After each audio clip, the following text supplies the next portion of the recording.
What is going on, everybody? Merry Christmas. My name is Justin Reeves, and you're back for day 4 of Unwrapping Jesus. If you haven't watched the first 3 videos, I encourage you to do them. They're pretty short, they're around 7 minutes each or so. And they've been all about kind of foundational truths of who Jesus is. Like I said in the first video, it's nothing worse than having a gift and not knowing its proper use. And I think that's what happens with Christ for a lot of times. We know who Jesus is, we might receive the free gift of salvation, but we don't necessarily know the eternal implications or the things that go along with that gift. So, here to share that this Christmas season. So, days 1 through 3, we talked about that God. It was like the foundational text of who Jesus is. In the beginning, he's the Word. That's what we talked about with John chapter 1. In the beginning was the Word was God, the Word was with God, and all that. Well, we did not say the Word became flesh. We didn't get to that verse yet, but it's fine. And then we talked about in Colossians 1, Jesus being the image of the invisible God. So Jesus revealing God to us as humans. And on day 3, we talked about Jesus coming to reconcile us back to God because of what happened in the Garden of Eden, and how you see even in Genesis 3, God prophesied and foretold of Jesus coming to be our Redeemer. Yeah, but now I want to kind of shift a little bit and talk about the 7 I am statements that Jesus had. So over the next 7 days, we're going to talk about the things that Jesus said about himself. So it's always great, the things that we learn about somebody from text or whatever it is, but it's also really great when you hear from their mouth themselves. And so for the first one, it takes place in John chapter 6. And what's really cool about this one is, spoiler alert, this is where Jesus says that he's the bread of life. And I'd heard that, and I think I have thought about it often in a Western context. So like, you go to a restaurant, you get the bread is an appetizer, it fills you up, right?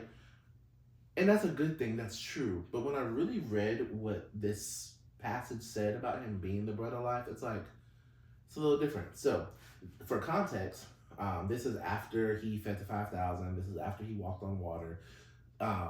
So the disciples and the people around him had just seen Jesus do a lot of really cool, abnormal, miraculous things. So if you go to verse 30, it said, "What sign?" These are the disciples asking, "What sign then are you going to do so we may see and believe you?" They asked.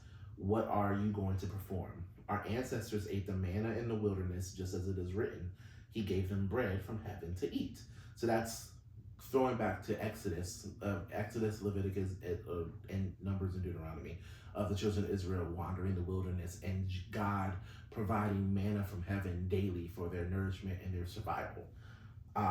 Verse 32, it says, "Jesus said unto them, Truly I tell you, Moses didn't give you the bread from heaven, but my Father gives you the true bread from heaven. For the bread of God is the one who comes down from heaven and gives life to the world." Then they said, "Sir, give us this bread," because when you say that, bread gives life, give me the bread. Jesus says, "I am the bread of life," Jesus told them. "No one who comes to me will ever be hungry, and no one who believes in me will ever be thirsty again. But as I told you see me, and yet you do not believe." So that, to me, is really pivotal. Because when you say that, "I'm the bread of life," I think we have a tendency to think Western, right? To think our restaurants, to think where we like bread. But they set it up perfectly. They were talking about the manna. And so when I think about the manna, Jesus is saying to them, "I'm the fulfillment of the manna, and I'm supernatural manna. I am so much better than the manna that was given to the children of Israel." If you really think about this, they pretty much ate manna and quails for 40 years, and they survived and were fine. So that bread was enough to nourish them, to keep them healthy for 40 years, for years upon walking and wandering and all of those things. God sent them exactly what they needed each day to sustain. So what Jesus is saying is, "I'm better than the manna that was given in that time. I am all sustaining. You'll never be hungry with me." So basically he's saying that I will satisfy your every need. I will satisfy your every hunger pain, whether it's natural or physical, emotional, mental. Jesus being the bread of life is actually a huge flex. And so I think that we don't we trivialize that one, because the other I am statements, I feel like, to me, they're not they're better, but like they feel like they have more weight. And this was the first one that I was recording. And I was kind of like, oh, I'm the bread of life. We'll get through it quickly. But like reading that scripture, especially in the context of the fact that he told them that he's the bread of life after he just took, what is it, 5 fish and 2 loaves? I always get them mixed up. But he took a very small amount of bread and he blessed it and said, this is enough. So he just demonstrated to them how he took physical bread and fed a multitude. And now he's like it's wild, because he's like, even you just saw me do that.